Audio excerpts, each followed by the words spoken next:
Recording in progress. Assalamualaikum warahmatullahi wabarakatuh. Nama saya Sri Trianingsi Budi Lestari, Bu. NIM 2403010201944 akan menjelaskan mengenai proposal penelitian saya yang berjudul Pengaruh Edukasi Perpajakan terhadap Penerimaan Pajak di Kantor Pelayanan Pajak Penanaman Modal Asing XXX di Jakarta.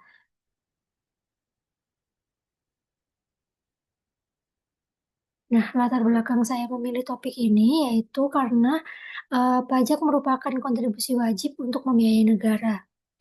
Selain itu, penerimaan pajak menyumbang lebih dari 77% pendapatan negara. Yang ketiga yaitu karena edukasi pajak berperan penting dalam mendorong kepatuhan wajib pajak.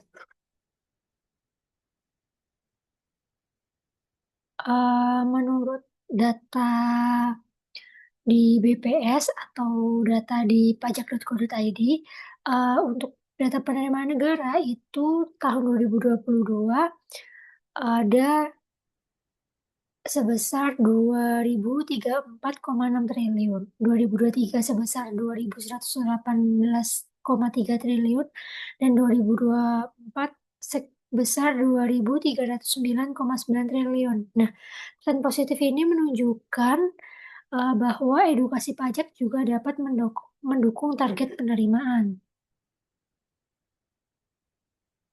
Jadi, uh, salah satu instansi yang berperan dalam mendukung penerimaan negara yaitu DJP. DJP bertugas untuk mengelola pemungutan pajak pusat. Nah, DJP memiliki banyak unit vertikal, salah satunya yaitu Kantor Pelayanan Pajak Penanaman Modal Asing. Nah, KPP PMA ini melayani perusahaan penanaman modal asing. Kemudian target penerimaan KPP PMA XXX di tahun 2024 menurut data yang saya dapatkan sebesar 100,63%.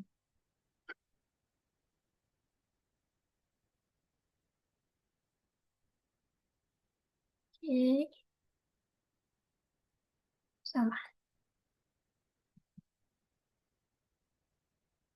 Nah, kemudian edukasi pajak. Edukasi ini bisa melalui sosialisasi, penyuluhan, konseling, maupun melalui media digital atau media sosial. Bertujuannya untuk membangun kesadaran kepatuhan sukarela yang diperkuat oleh SE 46 tahun 2021.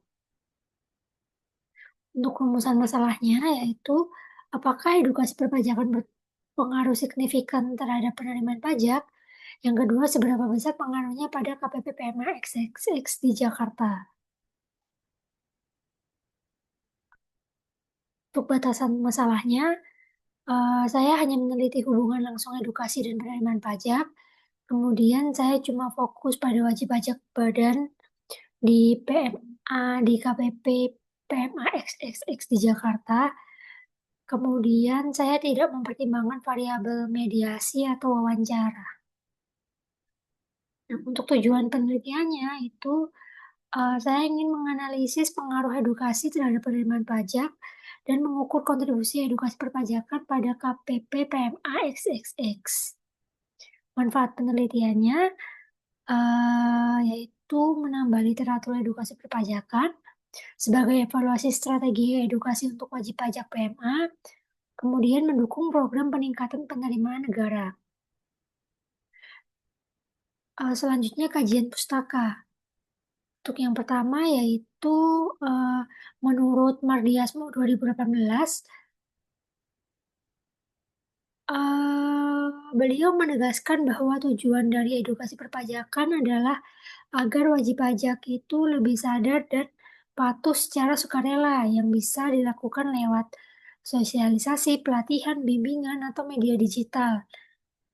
Nah, secara sederhana ini edukasi pajak merupakan suatu upaya yang dilakukan untuk membekali wajib pajak dengan informasi dan pemahaman yang wajib pajak butuhkan tentang peraturan hak dan kewajiban pajak. Edukasi ini sangat vital, khususnya bagi wajib pajak badan yang sering menghadapi sistem dan aturan perpajakan yang rumit. Kemudian, kajian pustaka yang kedua tentang penerimaan pajak. Penerimaan pajak, seperti yang kita tahu, merupakan semua pemasukan negara yang berasal dari pungutan wajib yang dibebankan kepada masyarakat sesuai Undang-Undang menurut UU 7 tahun 2021 tentang harmonisasi peraturan perpajakan. Pajak itu adalah kontribusi wajib kepada negara yang terutang oleh orang pribadi atau badan yang bersifat memaksa berdasarkan undang-undang dengan tidak mendapatkan imbalan secara langsung dan digunakan untuk keperluan negara bagi sebesar-besarnya kemakmuran rakyat. Kajian pustaka yang ketiga yaitu tentang teori kepatuhan pajak. Di sini atau tax compliance theory itu menunjukkan bahwa wajib pajak patuh itu karena dorongan dari dalam diri atau sadar atau tekanan dari luar, eh, pengawa atau pengawasan atau hukuman. Nah, kepatuhan ini tuh bisa karena kemauan sendiri atau karena terpaksa. Edukasi pajak berupaya agar wajib pajak patuh secara sukarela dengan cara memperdalam pemahaman dan rasa tanggung jawab mereka. Ini menurut Kirchner 2007. Nah, penelitian terdahulu yang saya ambil yaitu oleh Eka Ardi Handoko tahun 2023.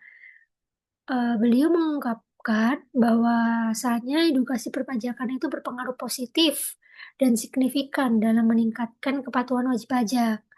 Nah, namun studi tersebut itu dilakukan pada 62 wajib pajak yang tidak disebutkan secara spesifik berasal dari KPP KPP Pratama, KPP Madya, atau KPP Wajib Pajak Besar, atau KPP PMA. Jadi random 62 wajib pajak. Nah, sehingga meskipun hasilan peneliti meskipun hasil penelitian tersebut itu mendukung hubungan antara edukasi dan peningkatan kepatuhan, tapi konteksnya itu tidak spesifik dan tidak mewakili karakteristik wajib pajak yang terdaftar di PMA. Kemudian juga uh, penelitian oleh Christian J. Venia tahun 2023 yang menunjukkan bahwa sosialisasi pajak itu memiliki pengaruh yang cukup besar terhadap peningkatan penerimaan pajak di KPP Jakarta Jatinegara. Nah, tapi penelitian ini itu memperkuat pandangan bahwa edukasi berdampak nyata pada penerimaan negara di sektor publik.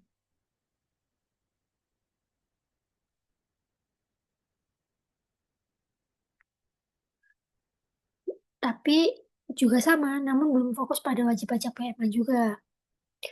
Nah, metode penelitian yang saya gunakan yaitu pendekatan kuantitatif, datanya data sekunder dari laporan KPP PMA XXX dengan uji regresi linear sederhana.